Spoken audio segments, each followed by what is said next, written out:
The moment I realized I had become a stranger in my own family was when my daughter-in-law smiled at a room full of guests and introduced me as the babysitter. I should probably tell you that I am 70 years old, and I have spent more than a decade helping raise my granddaughter Lily. I picked her up from school when her parents worked late. I stayed home with her when she was sick. I attended school plays, soccer games, and parent-teacher conferences when nobody else could make it. I never complained. I never kept score. I simply believed that was what family did. That evening was supposed to be special. My son Ryan and my daughter-in-law Melissa were celebrating their 20th wedding anniversary at a beautiful country club outside Charlotte, North Carolina. The ballroom overlooked a quiet lake, and white lights hung from the trees like stars. Guests arrived wearing formal clothes. Music drifted through the air. Servers carried trays of appetizers between groups of smiling friends. Everything looked perfect. I arrived early because Melissa had asked if I could help keep an eye on Lily before the event began. That request did not surprise me. Most requests from Melissa did not surprise me anymore. For years, I had arranged my schedule around the needs of their household. If Lily needed a ride, I was available. If there was a school holiday, I was available. If Ryan and Melissa wanted a weekend away, I was available.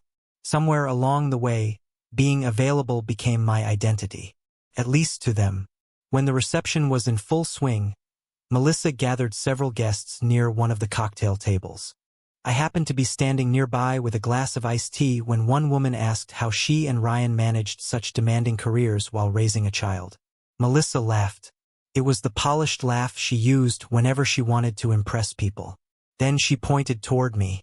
"Oh, we have help," she said.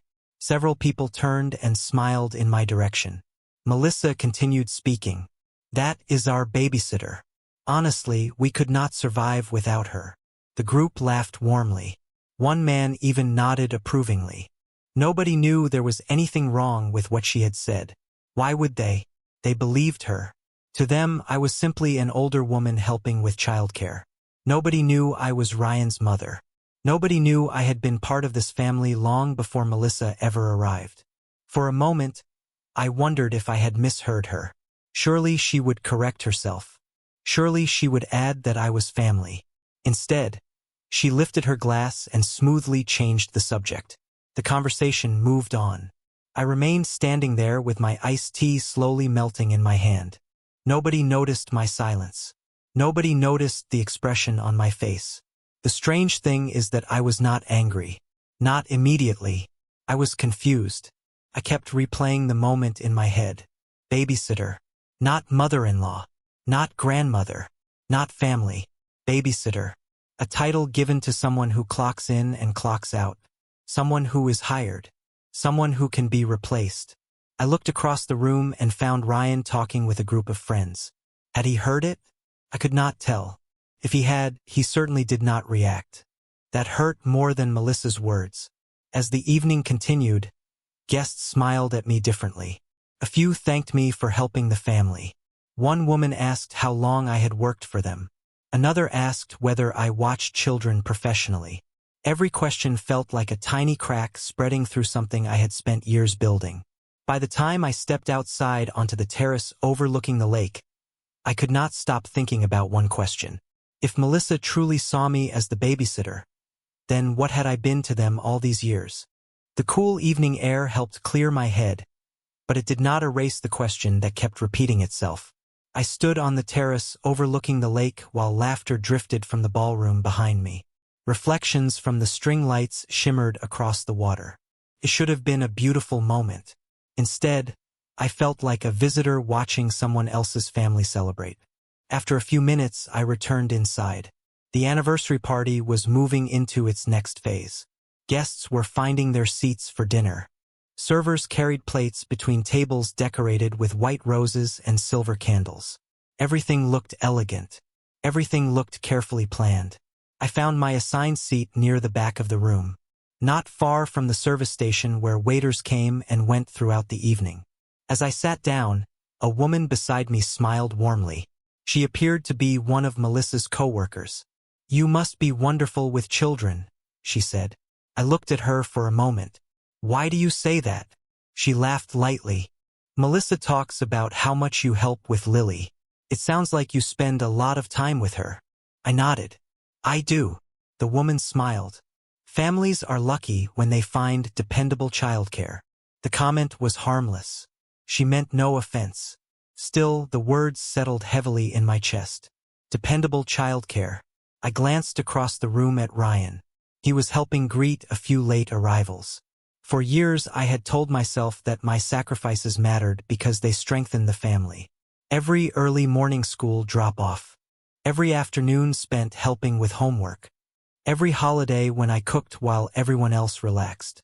Every time I canceled my own plans because someone needed help. Looking back, I realized something uncomfortable. Nobody had asked me to stop having a life.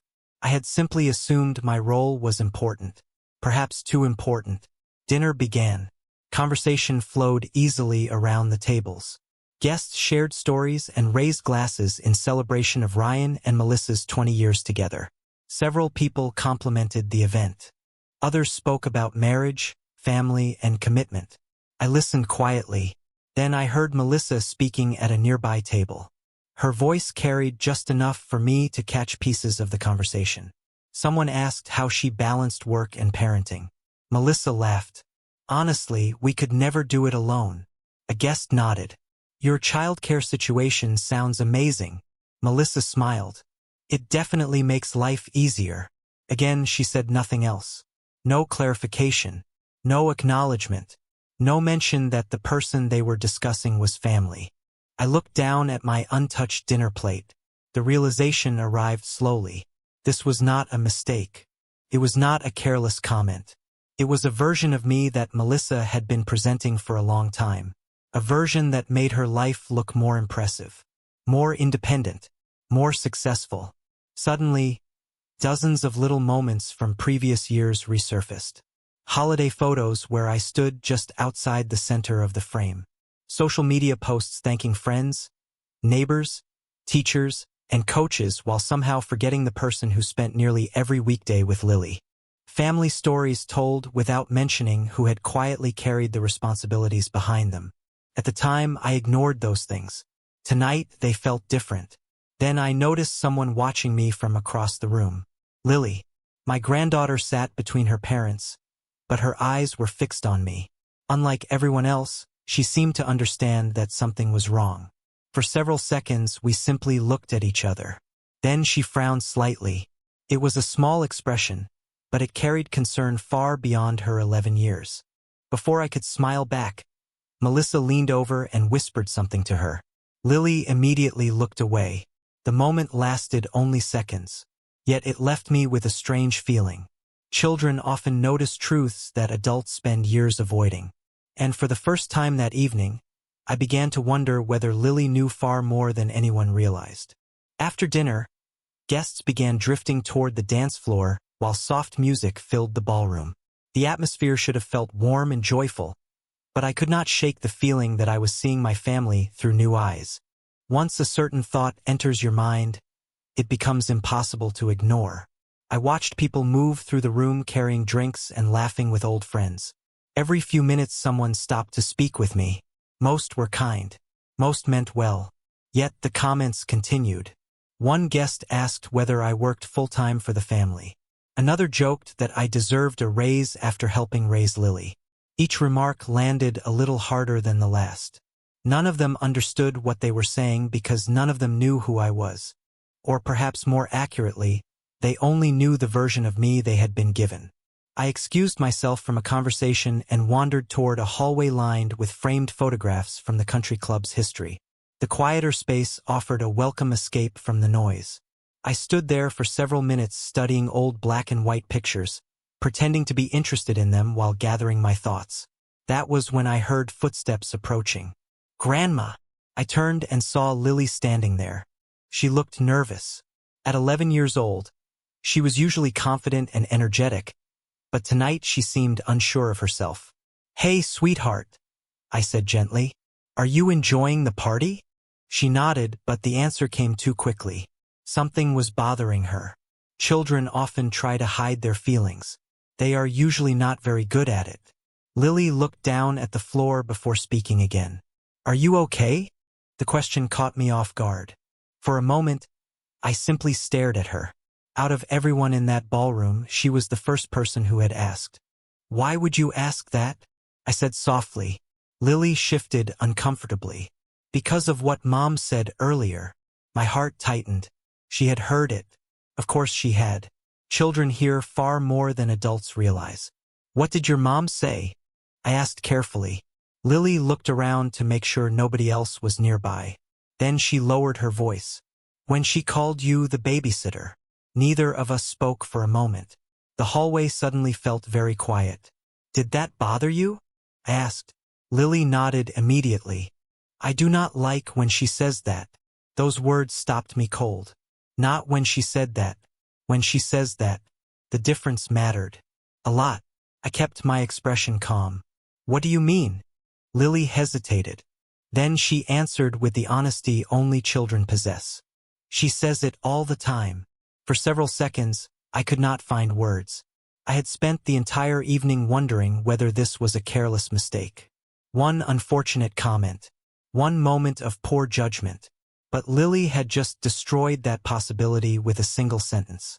She says it all the time. Suddenly dozens of pieces began sliding into place. The assumptions guests made. The comments people repeated. The way Melissa never corrected anyone. This was not a misunderstanding. It was a narrative. A role she had assigned to me long ago. Lily looked worried. I told her I did not like it. I forced a smile and squeezed her hand gently. What did she say? Lily frowned. She said it was just a joke. I nodded slowly. There it was. The excuse people always use when they do not want to examine the truth behind their words. Just a joke. But I had lived long enough to understand something important. The things people joke about repeatedly are often the things they genuinely believe. Before I could ask another question, someone called Lily's name from the ballroom. It was Melissa. My granddaughter glanced nervously toward the sound. Then she looked back at me. I have to go. I smiled. Go enjoy the party. She started walking away but stopped after a few steps. Turning back, she said something that stayed with me for the rest of the night. You are my grandma, not the babysitter. Then she disappeared into the crowd, leaving me alone in the hallway with a truth I was only beginning to understand. I remain in front of the display of photographs far longer than I intended. Guests passed by occasionally, smiling at old memories and pointing out familiar faces. Nobody noticed what I was seeing, or perhaps they didn't know enough to recognize it. To them, the photographs represent 20 years of marriage. To me, they were beginning to look like evidence. I slowly moved from one frame to the next. Family vacations at the beach, birthday celebrations, school events, holiday gatherings. In almost every picture, the story was the same. Ryan, Melissa, Lily, their friends, their neighbors, their co-workers, sometimes even distant relatives.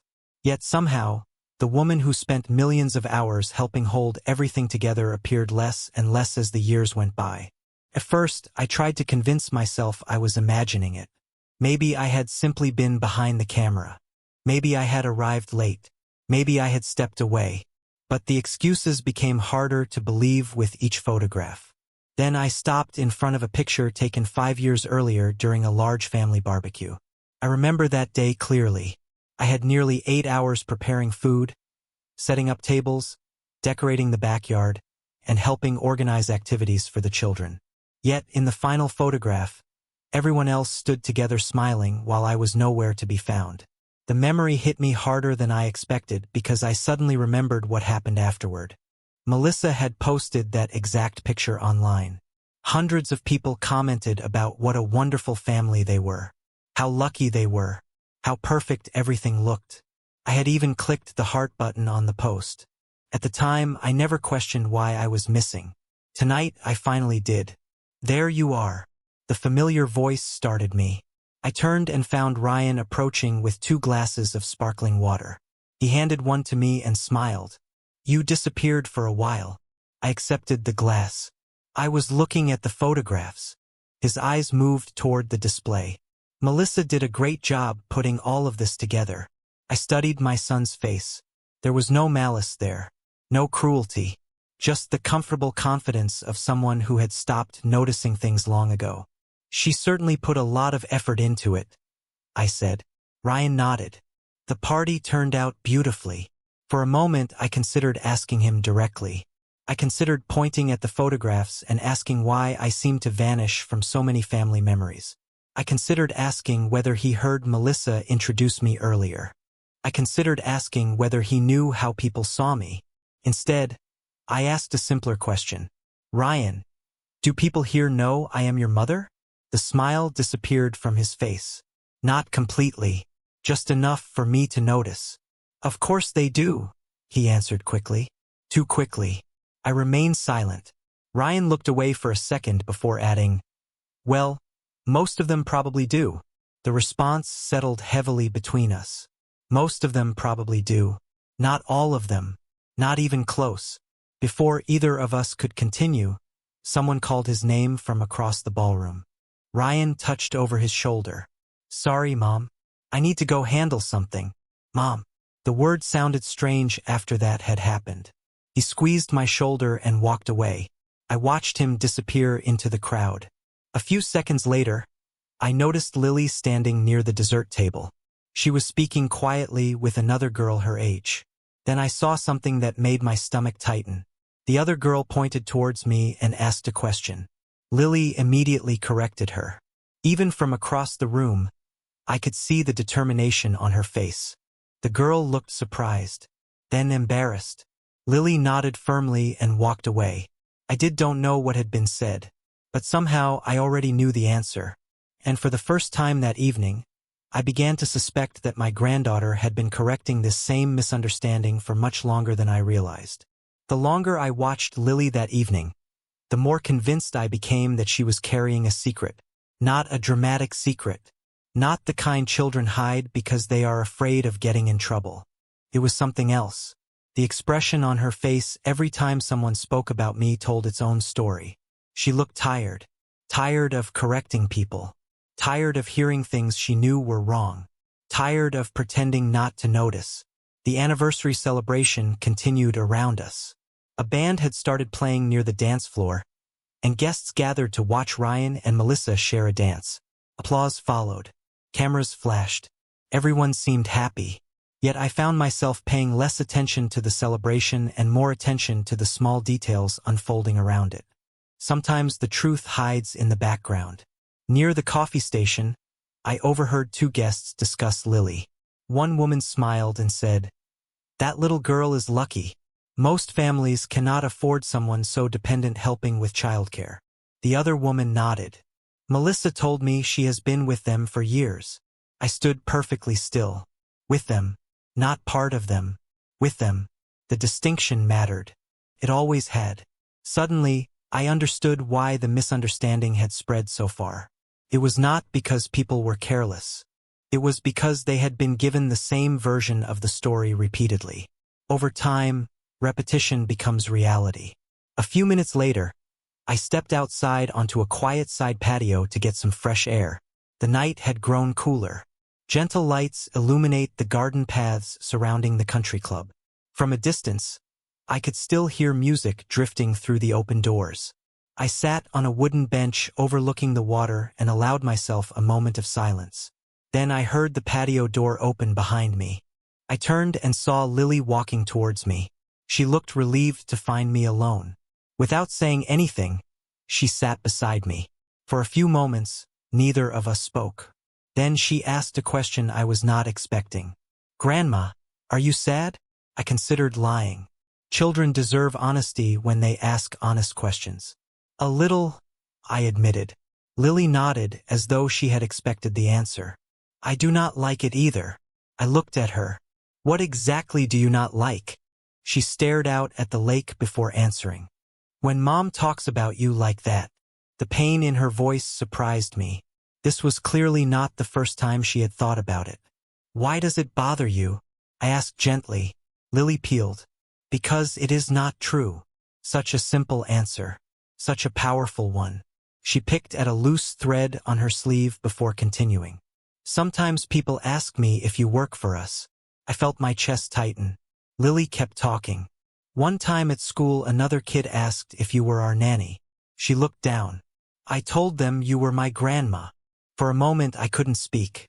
I had spent the evening discovering how strangers saw me. Now I was learning how long Lily had been quietly defending the truth. What did your mom say when you corrected people? I asked. Lily hesitated. Then she gave a small sigh. She said it was easier this way. Easier. The word resonates in my mind. Easier for whom? Easier for Melissa to explain away the support she depends on. Easier to appear independently. Easier to avoid admission how much help she received. Suddenly the missing photographs, the introductions, the comments, and the assumptions all connected. This was not about a joke. It was not about carelessness. It was about images. And for years that image had been built at my expense. Lily leaned her head gently against my shoulder. I always tell people who you really are. I wrapped an arm around her and smiled into the darkness. Of everyone at that anniversary party, my 11-year-old granddaughter seemed to be the only person who had never forgotten my place in the family. And the more I thought about that, the more determined I became to stop letting everyone else forget it too. After my conversation with Lily, I sat alone on the patio for several more minutes, watching the lights reflect across the lake. The evening had already revealed more than I expected. Yet I could not shake the feeling that there was still something I had not seen. The anniversary party was not simply exposing how people viewed me. It was exposing how long that view had been allowed to grow. Eventually, Lily returned to the ballroom, and I followed a few minutes later. The celebration was moving toward its final stage. Guests were gathered near the dance floor for speeches and dessert. As I entered the room, I noticed Melissa standing with a group of women near one of the cocktail tables. They were laughing about something on a phone screen. Normally, I would not have paid attention. Tonight was different. One of the women suddenly changed in my direction and quickly lowered the phone. The movement lasted less than a second, but it was enough to catch my attention. A strange feeling settled in my stomach. Not angry, curiosity. Later that evening, I stepped into a small lounge area next to the ballroom to get a cup of coffee. The room was mostly empty except for a few guests checking messages on their phones. As I reached for a napkin, I noticed a familiar voice behind me. It belongs to one of Melissa's closest friends. She was speaking quietly with another guest near the doorway. I told her she should stop calling her that in writing, the woman said. One day somebody is going to see it. The other woman laughed. Melissa never thought she would get caught. I froze. Neither woman noticed me standing around the corner. Honestly, the first woman continued, that nanny joke has gone way too far. The second woman replied, especially after that email. My heart skipped a beat. Email. The conversation ended suddenly as they walked back toward the ballroom. I remained where I was, staring at the floor. Suddenly, several moments from the past came rushing back.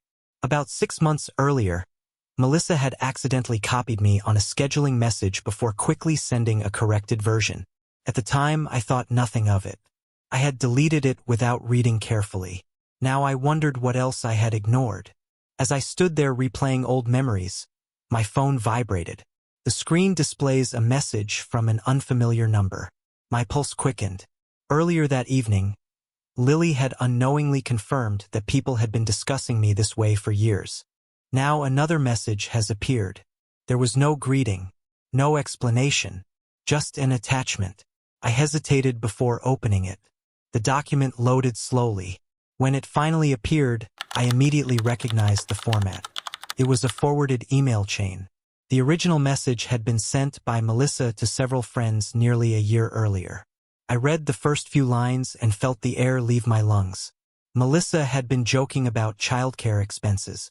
One friend asked how she managed to save so much money while balancing work and parenting. Melissa's response was short. Easy. I have the world's most reliable unpaid nanny. Beneath the sentence was a laughing emoji. Several replies followed. More jokes. More laughter. Then came the line that hurt the most. As long as she thinks she is helping the family, the arrangement works perfectly. I read the message twice, then a third time, not because I couldn't understand it, Because I could. Every word was painfully clear. For years, I had convinced myself that my sacrifices came from love. And they did. But somewhere along the way, love had become convenience for someone else. The realization should have made me angry. Instead, it made me calm. Calm in a way I had not felt all evening. Because for the first time, there was no confusion left. No misunderstanding. No possibility that this was all a joke taken the wrong way. The truth was sitting right there on my phone screen. And as I slowly slipped the phone back into my purse, I realized something important. Melissa thought she had spent years defining my role in this family. What she did not understand was that she had just given me the one thing she never intended to give me at all. Proof. By the time dessert was served, I had made my decision.